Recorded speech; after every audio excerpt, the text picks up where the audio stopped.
The following is a presentation of the ForceCenter podcast feed.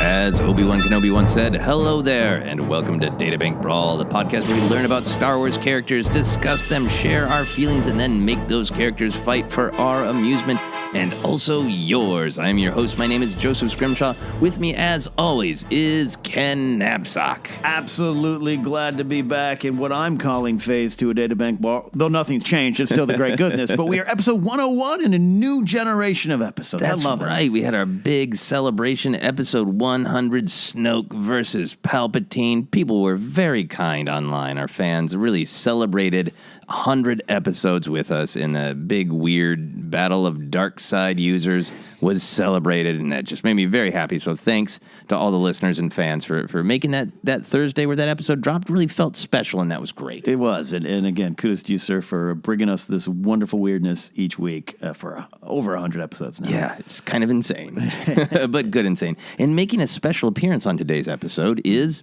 beer. We drink whiskey often on these fun, loose episodes, but today, surprise appearance by beer. A wild beer appears.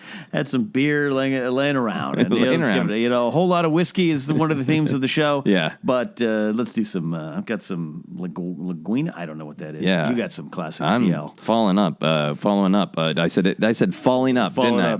Following up from the main show this week with another Coors Light. Insanity. A beer-fueled episode of Databank Brawl. Here's how it goes. We pull some characters from the actual StarWars.com databank. We read them. We talk about our feelings about them. And then those characters fight. We know and are thrilled that there are some solo characters already up on the databank. But per our tradition, we wait to see the movie so we have a little bit more info to go on. But all those weirdos will fight. Yeah, I mean, Rio Durant, I think's his name. Yeah. Looks great. I don't know if he's on the databank, but I don't want to fight him until I really know what Favreau's bringing to him. Exactly. And we will celebrate Therm Scissor Punch. Oh. Therm Scissor Punch might fight himself.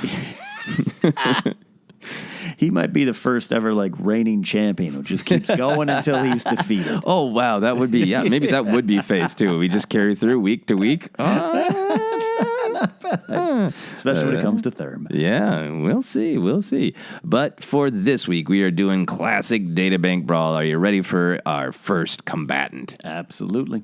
We're going classic. We're going old school. It's Derek Hobbie Klivian. Ooh. Born on Raltier, Derek Hobbie Klivian defected to the Rebel Alliance with Biggs Darklighter and flew with Rogue Squadron during the Battle of Hoth. He served as Luke Skywalker's wingman during the defense of Echo Base, ejecting from his snowspeeder just before the craft rammed an AT-AT, or AT-AT. I added or AT-AT. They didn't have two different options for saying that. That was in the databank. I added that. All right, Derek Hobbie Klivian. You got him pulled up on Wikipedia? I do. Human male, 1.75 meters tall. Hair color blonde. Eye color blue. Skin color fair. Now, what did you say? Did it say what his planet was from? Raltier. Raltier. Ralltiir. One of those many planets in the galaxy. Yeah. Not to be confused with Rathtarville. So he's up. Yeah. It's a good replacement for Margaritaville. Yeah, wasting away in Rathtarville. He is, I like this character. This is a good pick. Yeah. I mean, you've never had a bad pick, but this is a good pick. But he's a kind of classic solid that we haven't visited yet. Yes. We have a quote. Oh, yeah. That's, if you're like Hobbie, I know there's a lot of X-Wing pilots in Star Wars. Who's Hobbie? You know this line. 2 fighters against a Star Destroyer? That is Hobbie. Yeah. He will go down in my heart always is the guy who doubted Leia's awesome plan and was proven wrong. And died in the process, I guess? He ejected. So He ejected. Maybe you can check Wikipedia. I don't know if he has a final fate. He says died 3 AB, which is after Battle Yavin and Hoth. Oh, so he did die. That's what he okay. did. Interesting. That's what Wikipedia says. Now, I Yes. know that there are people out there who are huge fans of the old Rogue Squadron books. Yes. Which I didn't read those. And I know in EU he has a rich life. I would imagine, in the Rogue Squadron series. Right. I could click on that Legends tab and confirm that he is still alive. Yeah, and get carpal tunnel, I bet, scrolling down the length of his entry in the Legends tab, I'm sure. Yeah. Anything else of interest in canon? The canon tab. He's Rebels, right? He appeared in Star Wars Rebels, and it wasn't without not a lot of fanfare. He appeared alongside Wedge, and that did have a lot of fanfare. It was the Sky Strike Academy, which is, we know, where the Imperials trained a lot of their top pilots, and that's where Wedge and canon now began. And that is where Derek Hobbie Klivian began as well, and he was part of the episodes there, and defected with Wedge and all that kind of good stuff. And Sabine was there, and I didn't really pick that up till after the episode. I remember that it was. I think I heard the shout out to Hobbie. Okay, that's right. You're right. Might have been that point. Where Hobbie. Yeah. Hobbie. So here, I want to tread carefully so I don't screw anything up. So I'm asking you. You got the information in front of you. Mm-hmm. The databank entry says Klivian defected to the Rebel Alliance with Biggs Darklighter. Is that a reference to Rebels that's just in error because it should be Wedge that he defected with? Because isn't that episode of Rebels their defection? I thought it was their defection, but there is a picture, Rand Elliptic Mutiny. Klivian went undercover and attended the fleet camp with one Big Darklighter. Together they were posted to the Imperial starship Rand Ecliptic, which is an old, even Legends. We're kind of bringing back some stuff there. And received a commission as first mate. That's for Biggs. In a similar manner to Sabine years before, Klivian assisted Darklighter to mutiny and defected to the Rebel Alliance to restore the Republic. So, damn! I'm glad I asked. That's cool. What's the source on that? Hello. Wikipedia has ads at play. Sorry. Let me click on that source. Clicking that source. Ultimate Star Wars, which is the encyclopedia, which is on my shelf. So. Nice. Okay, cool. All right. Maybe double check that afterwards. Yeah, but it's in the databank. I'm going to treat that as canon. That's really cool that he defected with Biggs or was involved in that defection party. All right. Any other information about his character, his attitude, or do we really have his Empire attitude to go with? I think Empire attitude is kind of there. They don't have a ton on. They usually do list some personality and traits, but I would say this: he is brave. He is principled. He turned his heart around and realized he was part of something that was wrong and joined something that was right. And then, as you said, he's not afraid to question authority. All right, that sounds good. I think we know everything we need to about Derek Hobbie Klivian. Mm-hmm. So, are you ready for your next combatant? I am ready.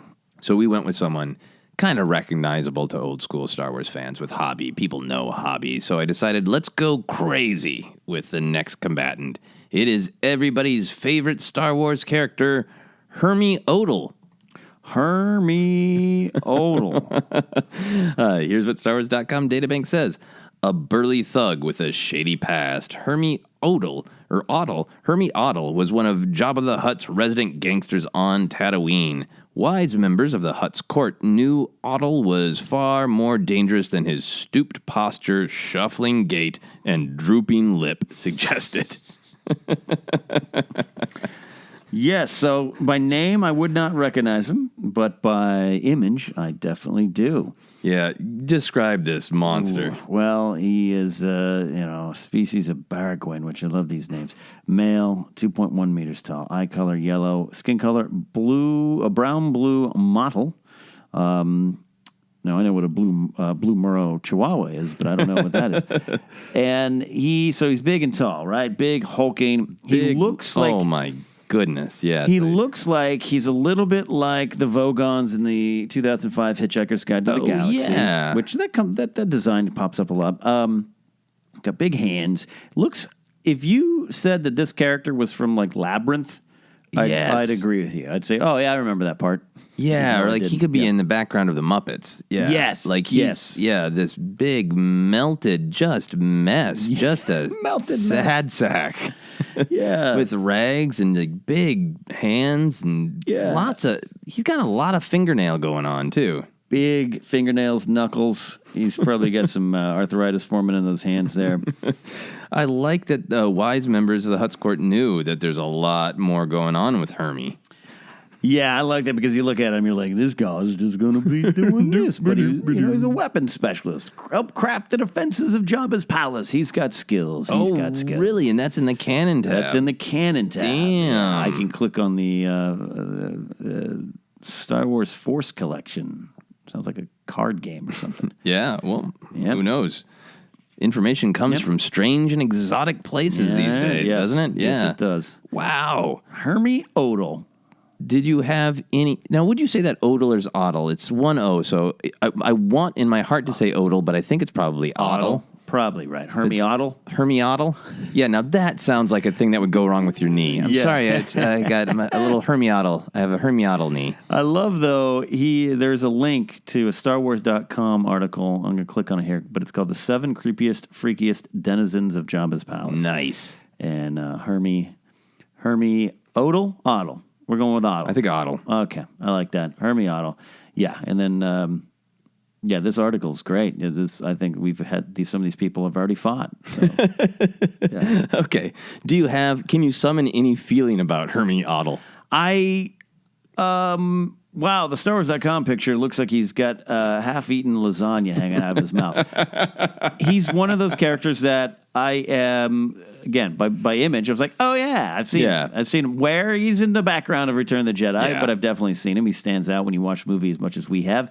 And what also stands out to me is he is kind of dressed in, especially at the time in 1983, what you would more consider traditional Tatooine garb, which we now kind of look at as traditional Jedi garb. But I always like your little adaptation headcanon of maybe it's traditional farmer garb, and the Jedi tried to, dress like that. We're plain and unassuming, Yeah. So he's kind of dressed like that. Amazing. Yeah. Here is the secret, the truth that I'm going to reveal. Yeah. I just got tired of scrolling past this guy when I was looking at the databank. And I got to use him. He's a weirdo. That name. He's a Hermi. Hermi. Cracks me up. We have a lot of latitude to make stuff up about Hermi Odle. We know he has a shady past, and we know that it's implied that the other denizens of Jabba's palace are frightened of him. Which is great. Yeah. Great. Yeah. All right. So with that, let's fight. Absolutely. Location. Location. Real estate and Databank Brawl. Location. So... we fight a lot on Tatooine. We just had a great fight on Tatooine. I think we moved past Tatooine. Absolutely, yeah. There's also the Win.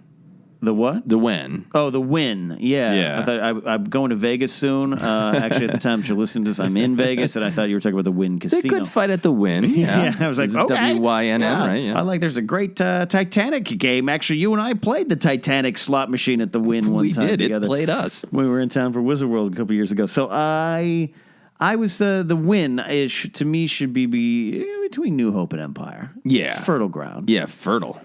And the what might be, I like this idea that Hermi is been tasked with kind of upping the defenses of Jabba's palace. Ooh, Jabba's I like that. There's some uncertainty in the galaxy. These rebels have taken out the Empire. Good for me, but also unsettled, Yeah. I like to know my enemies. Yeah. So he's a little confused. So I think maybe he sends Hermi out into the galaxy, I don't know, to like a Quat, what do they call it? Quat drive yards? Oh, yeah. Quat drive yards? Yeah. K-U-A-T. Yeah. Quat. Something like that. I'm not sold on that planet, but just something where he's going to get some gear. I like that. Yeah. He is going to get to up the air defenses. Of Jabba's palace. Because the rebel fleet, they got those old Y-Wings and those X-Wings, but they pack a punch. Mm-hmm. Go to those drive yards and get me maybe some ships, maybe some more guns that I can, right. In our headcanon, we can imagine that Jabba's palace opens and big old guns come out in case anybody tries to bomb him. Good old air defenses. Yeah, the air defenses. So I think Hermi Odle is shuffling around, and I think maybe he has... with his underworld connections, he has bought his way in. And now this just popped into my head, but what if, despite his appearance, half of his face looks like lasagna's falling out of him, like you said?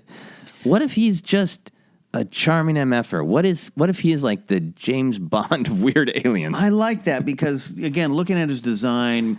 And with our history here in Databank Brawl, we like creating kind of guys that talk like that. There's a lot of this. That's fun. But let's stretch ourselves as, databankers. It's phase 2. Yeah. And I think you're right. I think he's evil. He's got a dark side, but he's smooth. He's charming. Yeah, okay. So I think Hermi is sauntering down in his kind of dirty, shabby robes, big lasagna face is bouncing around. But he gets to a door that he's not supposed to go to. And somebody working the shipyards is like, I'm sorry, this is a restricted area. And he's like, well, hello. My name's Odle. Hermi Odle. And I'm wondering if you'd be interested in perhaps some credits. And this worker's got, a family, got some things they need to take care of. Got to make his way in the galaxy. Yep. So I think that maybe this young, foolish, money-starved person accepts the credits from Hermi and lets him into kind of this factory floor, or not the floor, but maybe a display space. Oh, almost like a showroom? A showroom, yeah. That. It's not open to the public, but it's for people who are making large purchases coming through. That's good. That's been played with in the Star Wars galaxy. I like that. That's bounty hunters having big show, gangster leaders in the galaxy coming for weird auctions and stuff. Yeah. I like that a lot. Yeah, there's a lot of weapons just laying about. Yeah. So I think Hermi buys his way in. Yeah. And I think there's another person in there. This isn't the big, we're showing everything to everyone. This is kind of the off hours. Yeah. Yeah, a little research time. High roller clients are allowed to. Yeah, checking out the big weaponry. What fancy new guns do you have? What anti-aircraft sky blasters? Yeah. But there's someone else there, isn't there? Someone else there. And he's got very fancy robes on. He's undercover. And this, of course, is Derek Hobbie Klivian, but he's being called Klivian Bermuda in this one. He's come up with... And when he came up with that name, his Wedge and Biggs, and actually Biggs has passed on. Wedge and some of the Rebel pilots were like, dude, you're such a dork. You think that's a cool name. And he's like, no, it's like my character. It's I'm going undercover. I'm Vice, And this is I'm a debonair gangster, and we need to get some information and maybe get some of these weapons for ourselves. That's the purpose of what's going on here. So Klivian Bermuda. Yeah. He just says, that sounds cool. Yeah, and this plan was concocted by Leia and General Reekin. Yes. And he had so much doubt. They said, look, we're strapped thin. We need more weapons. We've got a couple connections. We can get you into this room. You can check it out. You can maybe actually steal it. I think this is actually a more elaborate plot, in fact. Yeah. I think his job is to actually physically move one of these large, huge blasters, anti-aircraft blasters. Huge thing. Basically, to get it rolling. There's an opening in this room that opens out into space, and another member of Rogue Squadron is out there with a ship ready to basically steal it. And I think Hobbie was so frightened, and I think he said, one rebel in a whole showroom? And he was so frightened. But then Wedge teased him. Everybody started teasing him. Yeah. And he's like, look, you got the easy part of the job. Yeah. You roll a blaster to a door. You open this door to space. Careful with that. Yeah. And we'll dock. It's a docking door. It's a docking door, yeah. A little force field there. You can breathe. And it's and then you get to be your quote-unquote cool character, keeping character, Klivian Bermuda of Canto Bite, Oh, yeah. High roller. And, so I think he's upon the arrival of Hermi, I think Hobbie is immediately nervous. Right, because he's trying to pretend he's as cool as Hermi actually is. Yes. Awkward. Yes. Very awkward. And I think Hermi engages him right away, just are you here for the auction later this evening? Yeah, and I think Hobbie's like, of course. And it's real. It's not convincing at all. Not convincing at all. And Hermi picks up on this right away. It is like, what is your name? Oh, it's Bermuda, Klivian Bermuda. I've been around the galaxy a long time. Oh, yeah. All ends. Yeah. I don't think I've ever heard of you.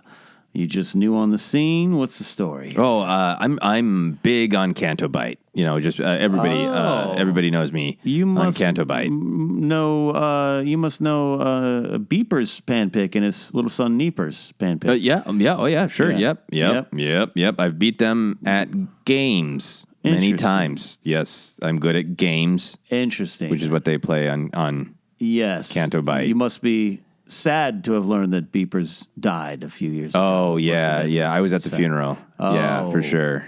Interesting. Yes. Yeah, I gave the toast.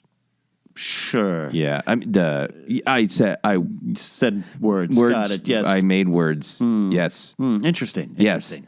I'm not believing a bit of your story. What are you really here for? Oh, nothing. I'm just I like excuse my shoe. There's a problem with my shoe. And Hobbie bends down. He pulls up his fancy robes and he has a little ankle blaster. Oh, an ankle blaster. And he pulls out the ankle blaster and he whips it up in fear that Hermi is some kind of imperial agent. Oh, yeah. He whips it up. He tries to get a shot off at Hermi, but I don't know if he makes it. Do you think he makes it? You've seen those big mitts that Hermi has. And this little ankle blaster, he gets it up in time, and he kind of starts to aim. But Hermi just, boom, swipes with his left mitt, his big hand. And those nails scratch Klivian Bermuda, Hobbie, across the chest and knock the blaster to the other side of the room. Oh, wow. Yeah, so he gets clawed across the chest. Rips his cloak. Fancy robes just ripped to shreds. But I think as the blaster flies out of his hand, I think it goes off. Yes. And I think it hits the one of the other large blasters. And it's basically an activating sequence. It's in fact a whole big anti-aircraft, like there's missiles. Right. And I think it starts going off and starts launching inside the showroom. Yeah, it's not a good place to happen, but things happen. I like this though because some of the missiles hit the roof or the ceiling, as it were, and it's a nice showroom. Chandeliers are there, and they start falling to the ground. Yeah. That dumb security person who let them both in comes running in and is immediately impaled by a falling chandelier. Rest in peace it's to him. It's really sad. And his family will send the widow a corsage, but somebody will make words at his funeral, but he's dead. And Hermi is now.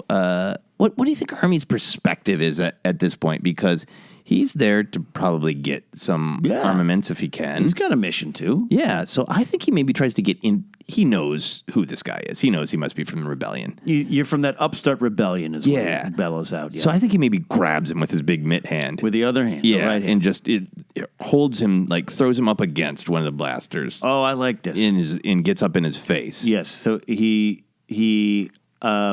I see this. He has. I'll reverse it. He has Hobbie's face pushed into the blast. Oh yeah. Okay. Yeah. So he's coming up behind. He's got his mid on his kind of upper, shoulders, neck area. He's pushing him in. And he's like, I don't like what you've done. I'm here to purchase this stuff. I don't know who you are. You part of that upstart rebel alliance? And he's monologuing now. Yeah. Like a Bond villain. Yeah. Okay. Yeah. And I think it breaks Hobbie. Well, it breaks Hobbie. But he also sees a little ignition button, and so Hobbie's terrified. When you say it breaks Hobbie, he's terrified. Yeah. He thinks he's going to die.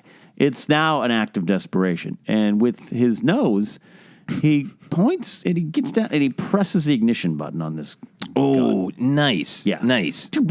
So now Hermi hears this what have you done? What have you done? You fool, you're going to get us both killed. One blaster against you.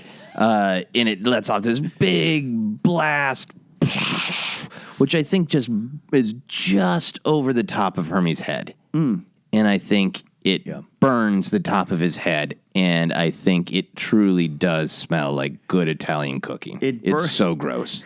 It's fun. It burns part of his head. It smells like Italian cooking, which, as Joseph said, is gross, but it also kind of improves the look of it. It's like it's It that's how balances him bad out. his face is. Yeah. Yeah, and I think, in fact, there's flames, and Hermi has to let go of Hobbie in order to smack his head. Right. And I think, I'll let you make the cool James. How does he try to sound cool as he slaps his own head trying to put out flames? You hear a lot of like, I don't know who you think you are, but I'm going to take you out. And I think Hobbie just runs for it. Yeah. He's tripping over his ropes, but he's trying to get to that door to signal. Basically, the door opens is signaling to the rebel. Yeah, ship. that's the clue. So Yeah. we have some rebels. Is it Wedge or is it someone else just sitting Yeah, out there? sure. Why not Wedge? Sure. Why not Wedge? The new musical. Yeah, why not Wedge?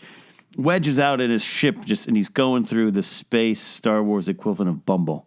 Because he's kind of a lonely guy. We learn later on, when he and Nora Wexley try to form a love and a little relationship there. And he's just kind of like, no, yes, no, yes. No. Yeah. Oh, Imperial. Yeah. Can't date that. There's not a lot of Twi'leks on here. I don't know what's going on. And Sabine doesn't seem interested. I thought you liked me. All right. So I think that Hobbie makes it Off to the door. to the door. Now, we kind of described this two different ways. What do you think it is? Do you think it is an actual,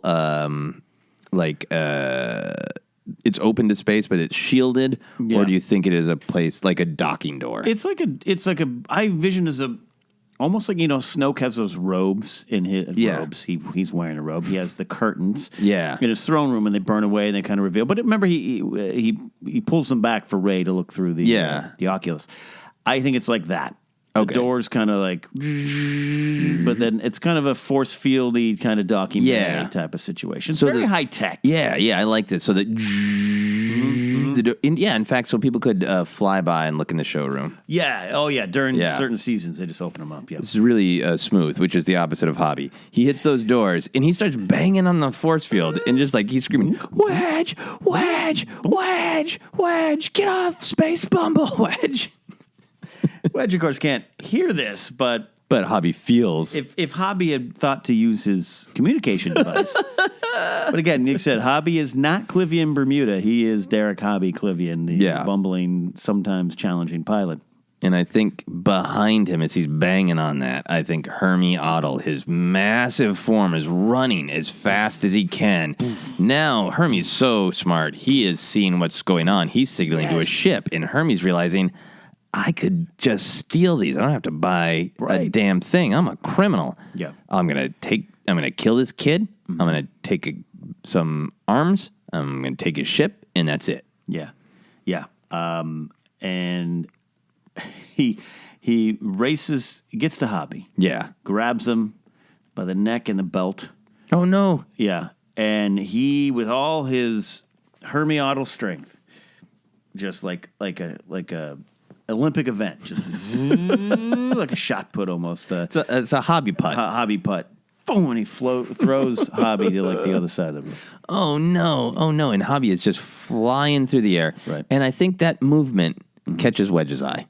Yes. And Wedge is starting to be like, okay, there's a problem. Yeah, because he was like, swipe right. Swipe. I should just ask Hera. What is that?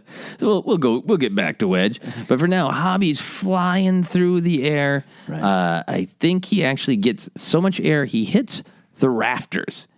And he desperately clings to them. So he suddenly finds himself hanging in the air. Right. And I think he has another blaster. Yeah. On his hip, much larger, like a DL-44, a proper blaster. Yeah. And he pulls that out, and he just starts raining. There's no accuracy. It's desperation and fear. Okay. Yeah. Yeah. In fact, like another door opens and like another officer walks in and is promptly just blasted in the face by this blaster. Yeah. And Hobbie literally says, I didn't mean to do that. I'm so sorry. It's the price of war. Yeah. Now, Hermi has, I think, a clever response to this. What do you think it is? He says, you're not as smooth as you think, and your rebel alliance is as clunky as you are. You're going to lose, so you need to let me win, because I have a bigger purpose. Yeah. And I think he very casually manages to evade, as big and slow moving as he is, manages to evade Hobbie's random wild blasts. He gets to another button on the wall, and he hits it. Yeah. And basically what it does is it starts to retract the ceiling. Oh, wow. Is there a force field up there? It's just open space. Oh, No, okay. there's a force field there, too. There's a lot of force fields going on. Yeah, they could land a ship. Well, the shield go down. Yeah. So now the ceiling, the roof is opening. The roof is opening. So Hobbie, I think, has a choice where, like, the mechanism is either going to crush his hand or he is going to drop into Hermi's huge, pugilist, experienced fists. Experienced fists are a thing you want to avoid in the galaxy. But sometimes you know that fate, or maybe it's the Force, is going to lead you to a confrontation that you don't want. Yeah. I'm thinking of the great Flaming Lips lyric. You're a boy, a man, not a boy. There's some things you can't avoid. You must face them when you're not prepared to face them, or something like that. Hobbie knows he's going to have to fall and land on Hermi. Okay, I think this is this visual that is in my mind. Yeah. That Hobbie, in that moment, he doesn't know those lyrics, but he feels the truth of them. I mean, they're a great song, Hobbie. It's a great song. Maybe there's a modal node song like it. And he realizes this is his moment. Yeah.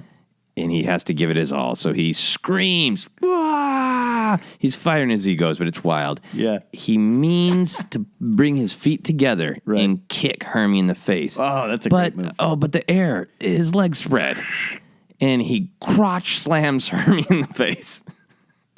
Don't crotch slam Hermi. That's a bumper sticker we need. Yeah. Crotch to lasagna contact. Oh yeah. And it is, I think... There's equally painful for both. There's an equally painful experience at a splatting sound that is not unlike dropping a cantaloupe on a plate of lasagna. Okay, so who wins this mini combat? Is it Hobbie's crotch or Hermi's face? I think Hobbie's crotch. Okay. Yeah. Hobbie's crotch for the win. Yeah. Smash. What does Hermi feel? Well, shame, one. Two, a searing pain shooting all through his face, down the back of his neck, and in to his arms and into his big clunky mitts. Yeah. Like this is bad. And they tumble to the floor, and this is right when Wedge pulls up. Now, Wedge isn't flying a Y-Wing. He's got like a big freighter. Yeah, it's some like kind of clunky. Yeah, it's got a big cargo hold, right? For these big guns. Yeah. And I think Hermi is in enough pain that they both fall to the ground, and Hermi is out of it for just a second. Yeah. And I think Hobbie gets up and he runs, but it is a kind of Monty Python funny walk because that hurt him too. It's a funny run. Yeah. But he runs for safety. There's weird squeaks coming from his mouth. Ow, ow, ow. Wedge is pulled up. He's got the ship ready to go. Yeah. And I think Hobbie thinks, this is it. I can get away. I made it. Yeah. And I think, Wedge's ship makes contact enough that let's say there's a mechanism to just open enough to contact with the ship, kind of a smart force field. A smart port, yeah. A smart port. So Hobbie grabs one of the big blasters. He, pulls the lever that allows it to roll, and he thinks, that's it. I've done it. I'm in pain. I don't know if my crotch will ever be the same, but I did it. I'm with the rebellion now. I killed a couple of people I didn't mean to, but things happen. And he's rolling with that, and he thinks, I'm going to make it. And then he hears this just horrible, horrible breathing and angry sound behind him. And I think, just as he's running into Wedge's ship with that big gun, Hermi's there too. Yeah. Hermi is very close. So close that he takes part of his cloak off and he throws it on Hobbie. And it like wraps around his head. Like now Hobbie can't see. Hobbie can't see. He's pushing, he's trying. And Wedge doesn't know what to do. Should I get out? Should I fly? Yeah, what do I stay? do? What do I do? I'm unprepared here. I'm better in a Death Star trench, And so Hermi reaches the blaster and Hobbie. Okay. Yeah. Nice. And I think that Hermi thinks maybe, he's going to take it all. He's going to take the gun. He's going to take the ship. Yeah, and kill 2 rebels in the process. Kill 2 rebels. Yeah. Bring their helmets back to adorn Jabba's palace. Oh, yeah. Jabba might pay him a little extra. Yeah. So I think Hermi grabs the blaster as it's rolling, and both Hermi and Hobbie roll into the hold of Wedge's ship. Absolutely. With a crash. A loud Big crash. Yeah. Painful. And Wedge, assuming everything's okay, is like, good job, Hobbie. And he doesn't look back. He's like, you doing good back there? Oh, good. And Hobbie's like, actually, and Hermi is on him. And I think this is, to me, the moment of Hermi rage. James Bond is smooth and cool until the rage strikes. Yes. And then furious. What does Hermi, with all of his power and rage, what does he do to poor Hobbie's body? He balls up those giant ham hock fists. Fists like matured hands, yeah, right? These are like Thanos' hands here, man. And he starts pummeling Hobbie's face, either side. Boom, boom. And Hobbie's like... He's concentrated on the face, right? The face. And Hobbie's like, 2 fists against 1 face? No. And he's just like, no. I think some teeth are flying, and I think Hermi actually says, yeah, I'm going to make your face like mine. No. And I think this is rare for us to just rope in another character entirely. Yeah, But I think Wedge needs to be a little aware of this. I mean, there's a reason he's one of the most revered rebels, right? He acts and takes arms against his oppressors. Yeah. And his friends' oppressors. Yeah. So I think he turns around. Yeah. And I think he sees what's going on. Yeah, I think he turns around like this. Hey, Hobbie, I swiped right on the... What's going on? That doesn't seem good for you. Yeah. So I think maybe Wedge might do something. In fact, you know what? Here's what I think happens. Right. I think Wedge does what he sees is the best thing in that moment, which is fly crazy. Fly crazy. He turns off like the anti-grav, Yes. and he just starts flipping and spinning. Loop-de-loops and flippity-doos. And Exactly. Yeah. Shibble-a-doos, boddy-boos, all the things. Upside-downsies. Yeah, all the things that Dr. Seuss would do if he was flying a spaceship.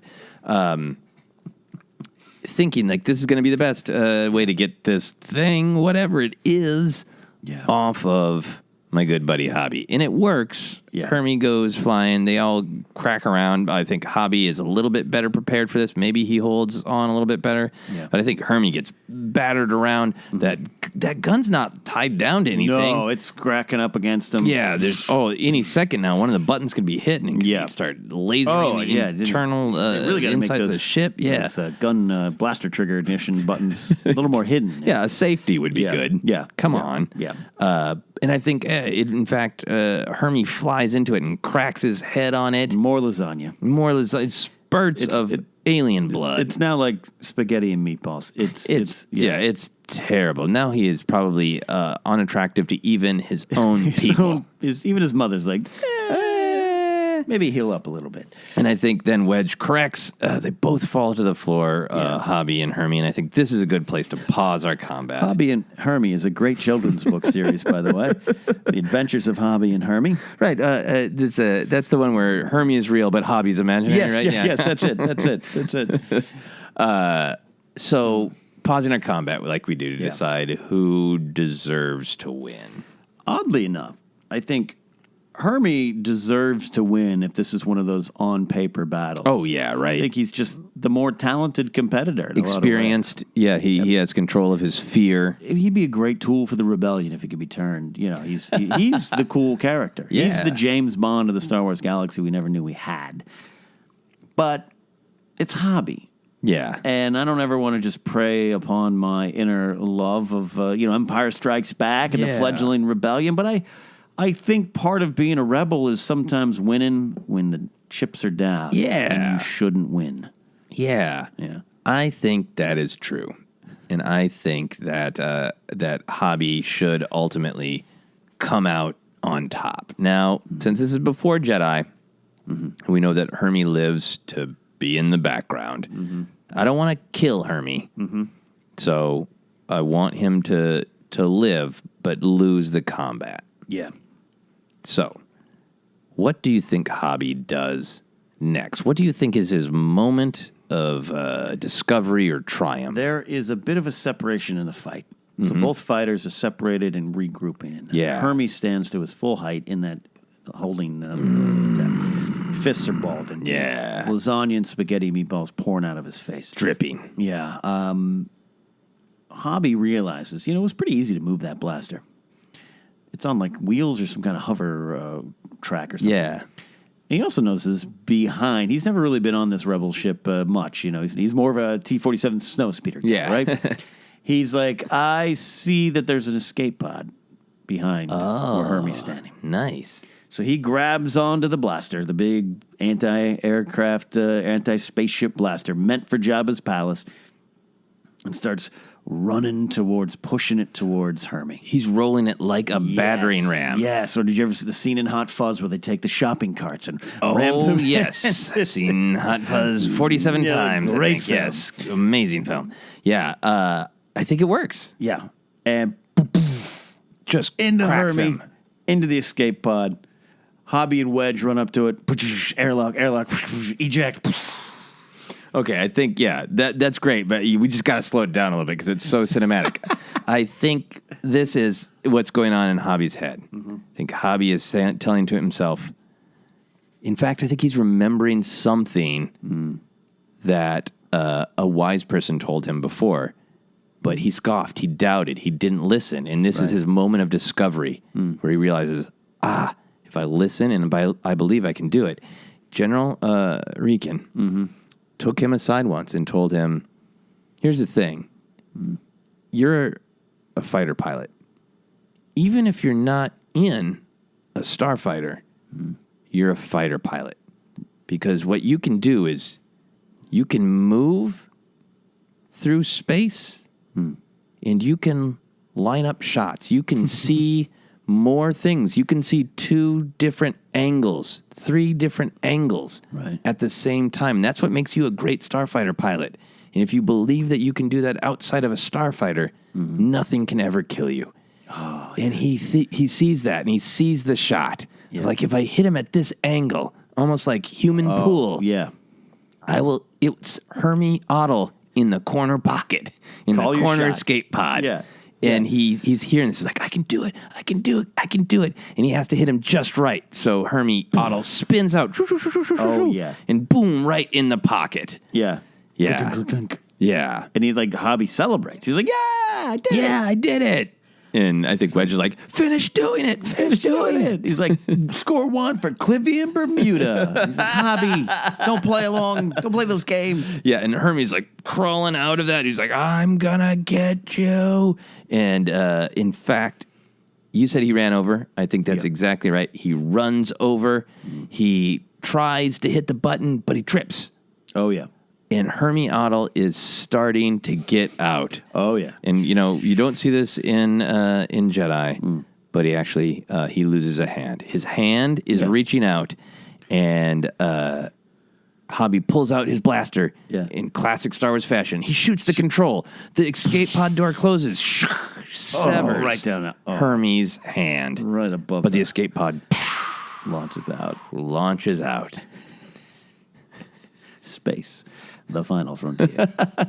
See this Hermi Odle escape pod spinning through the galaxy, spinning through the stars. Yeah. And what does Hobbie say to celebrate? He turns to Wedge and goes, Wedge, I just swiped right on victory. And slam to credits. Dun, dun, dun, dun, dun, dun, dun, dun, dun, dun. Beautiful, beautiful. A vicious combat where 2 totally innocent non-characters died. We killed some Databank Brawl NPCs. Feed his family, man. I'll take a bribe for feeding my family. Now he's dead. That is awful. That was the beer talking. That is awful. But another fun adventure, getting right back into the spirit of what Databank Brawl is. Maybe we'll experiment. You heard us come up with an idea right here on air. Maybe we'll experiment with doing some things different in Phase 2 of Databank Brawl. Who knows? But we'll keep having fun. We'll keep having guests. We'll try to have as many episodes as possible where Jennifer can join join us. Yes. Get some of our great classic guests back. We've been trying to find a time to record some episodes with Mike Black. Lots of great things coming up. Thanks as always for listening. If you have characters that you want to see fight, please do let us know. Use the hashtag Databank Brawl on Twitter or Facebook. Ken, where can people find you and all your adventures? Hey, find me at Ken Napzok and on Twitch, where, I play Battlefront when I can. Baseball right now more often than not, but trying to get some stuff going so I can play some Pod Racer and Shadows of the Empire, my Nintendo 64. So look for that soon. That is so very exciting. We want to thank Tony Thaxton, as always, for our great theme music. You can check out his Patreon, where he writes fun Star Wars songs all the time. Of course, check out our Patreon. It's at patreon.com/ForceCenter. You can get merch. We have some exciting Databank Brawl merch specifically coming. That's at tpublic.com/user/ForceCenter. You can also find Databank Brawl episodes on YouTube, or perhaps you are listening/watching on YouTube, and you already found it. Thanks for being here. If you're not on YouTube, please subscribe to our channel. Just go to YouTube, search for ForceCenter. You will find it. For myself, you can also check out my podcast, Obsessed. If you're a fan of the MCU, I recently did a review on Obsessed of Infinity War, so check that out. You can also go to my website, josephscrimshaw.com, to check out live shows, comedy albums. My Star Wars comedy album is called Rebel Scum. You can also find me on Twitter and Instagram, is at Joseph Scrimshaw. You can like ForceCenter on Facebook and follow us on Twitter, is at ForceCenterPod. And until next time, as Luke Skywalker once said, well, no one was really listening to him. I care. That's it for Databank Brawl.